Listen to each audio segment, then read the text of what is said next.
Long march کب ہوگا؟ P D M آج فیصلہ کرے گی۔ نواز شریف اور فضل الرحمان کے درمیان ٹیلی فون پر رابطہ۔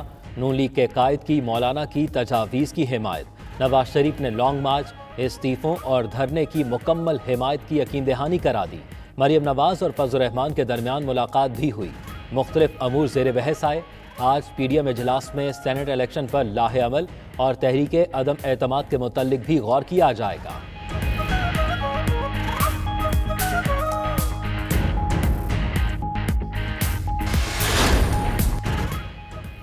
پی ڈی ایم متحد، آج بڑے فیصلے ہوں گے۔ لیگی رہنماؤں کی مولانا فضل الرحمان سے ملاقات کے بعد میڈیا سے گفتگو۔ احسن اقبال بولے، ایک بات پر سب متفق ہیں، عمران خان نے جانا ہے، حکومت کو رخصت کیے بغیر چین سے نہیں بیٹھیں گے۔ موجودہ حکومت رسک بن چکی ہے، یہ ترمیم نہیں بلکہ فرینڈز آف عمران کے لیے ایک پیکج ہے۔ رانا ثناء اللہ نے کہا، ہر کسی کو گندا کرنے والے خود گندے ہو گئے۔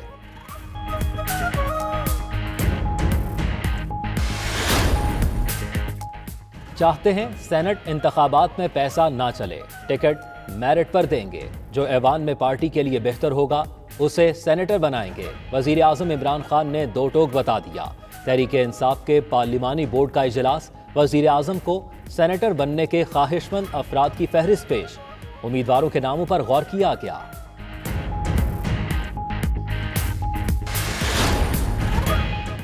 سابق وزیر اعظم یوسف رضا گیلانی کا سینٹ انتخابات میں حصہ لینے کا فیصلہ۔ پیپلز پارٹی کے وائس چیئرمین اسلام آباد سے امیدوار ہوں گے۔ کامیابی کی صورت میں چیئرمین سینٹ کے لیے پی ڈی ایم کے امیدوار بنائے جانے کا امکان۔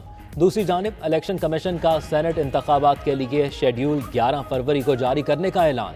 ترجمان کے مطابق خواہشمند افراد کاغذات نامزدگی فوری حاصل کر سکتے ہیں۔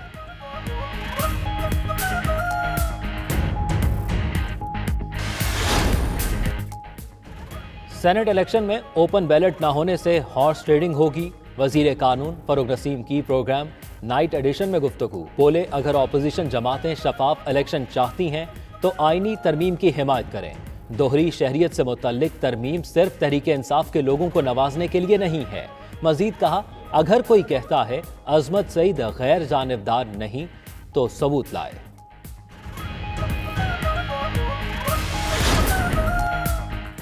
مہنگائی پر قابو پانے کے لیے کوششیں، وزیر اعظم کی مارکیٹ کمیٹیاں ختم کرنے کی ہدایت۔ پنجاب اور خیبر پختونخوا میں مارکیٹ کمیٹیاں ختم کرنے کی اصولی منظوری۔ ذرائع کے مطابق مارکیٹ کمیٹیاں بڑے تاجروں اور پریشر گروپ سے مل کر پیسے بناتی ہیں۔ اب ضلع انتظامیہ مہنگائی کنٹرول کرنے کی ذمہ دار ہوگی۔ وزیر اعظم کی زیر صدارت اجلاس میں اشیاء ضروریہ کی قیمتوں اور دستیابی کا جائزہ لیا گیا۔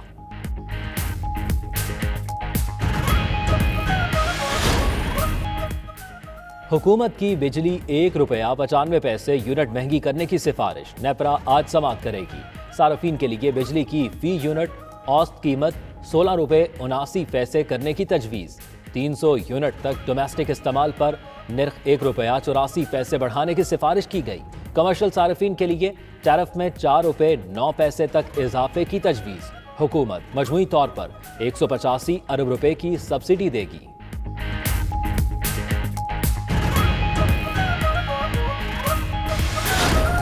فردوس عاشق کہتی ہیں، کشمالہ طارق نون لیگ کی باقیات میں سے ہیں، صدر ان کے خلاف ریفرنس بھیجیں گے۔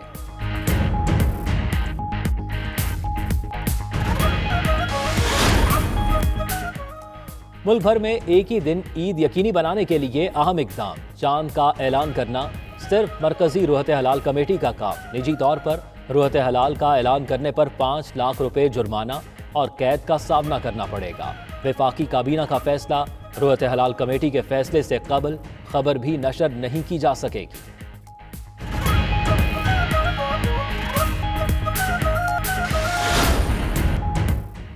امریکی صدر جو بائیڈن نے امیگریشن پابندیاں اٹھانے کے حکم نامے پر دستخط کر دیے۔ اقدام کا مقصد ان خاندانوں کو ملانے کی ایک کوشش بھی ہے جو امریکہ اور میکسیکو کی سرحد پر الگ کر دیے گئے تھے۔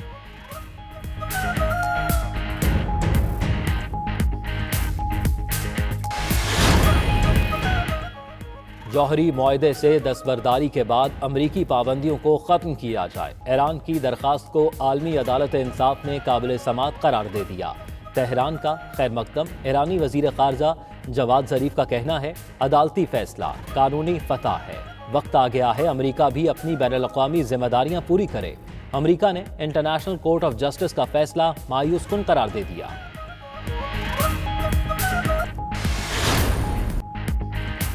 پاکستان اور جنوبی افریقہ کے درمیان سیریز کا دوسرا ٹیسٹ آج شروع ہوگا۔ دونوں ٹیموں کی راولپنڈی کرکٹ اسٹیڈیم میں بھرپور پریکٹس۔ قومی ٹیم میچ میں کامیابی کے ساتھ سیریز 2-0 سے اپنے نام کرنے کے لیے پرعزم۔ پاکستان کا 17 رکنی اسکواڈ برقرار۔ کپتان بابر اعظم کا کہنا ہے کھلاڑیوں کا مورال بلند ہے۔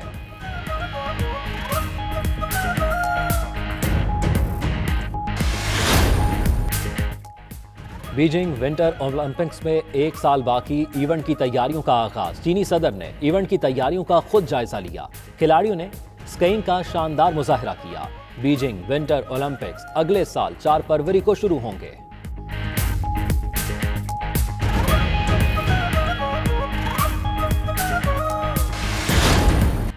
اور برِ صغیر کی لیجنڈ غزل گائیکا ملکہ پکھراج کی آج 17ویں برسی۔ اپنے کلاسیکل اور پہاڑی راگوں کی وجہ سے آج بھی اپنے چاہنے والوں کے دلوں میں زندہ۔ ملکہ پکھراج کا اصل نام حمیدہ اردو اور فارسی زبانوں پر عبور تھا۔ ملکہ پکھراج کو فنی خدمات کے اعتراف میں صدارتی تمغہ حسن کارکردگی سے بھی نوازا گیا۔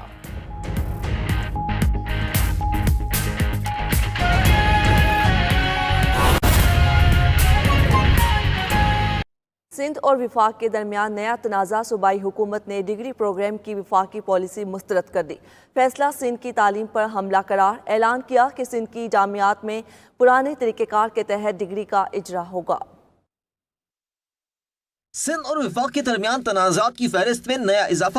HEC کی جامعات کے لیے 4 سالہ ڈگری پروگرام کی تجویز مسترد۔ سندھ کی جامعات میں گریجویشن کورس 2 سال کا ہی ہوگا۔ مشیر جامعات اور تعلیمی بورڈز نثار کھڑو نے پریس کانفرنس میں اعلان کیا کہ صوبائی حکومت سے مشاورت کے بغیر ہائر ایجوکیشن کمیشن نے فیصلے کا اعلان کیا۔ ایسوسیٹ پروگرام اور HD پالیسی طلبہ کا استحصال ہے۔ HEC نے کہا ہے کہ ایسوسیٹ ڈگری پروگرام اور PhD پالیسی ایک سی بنا دیا،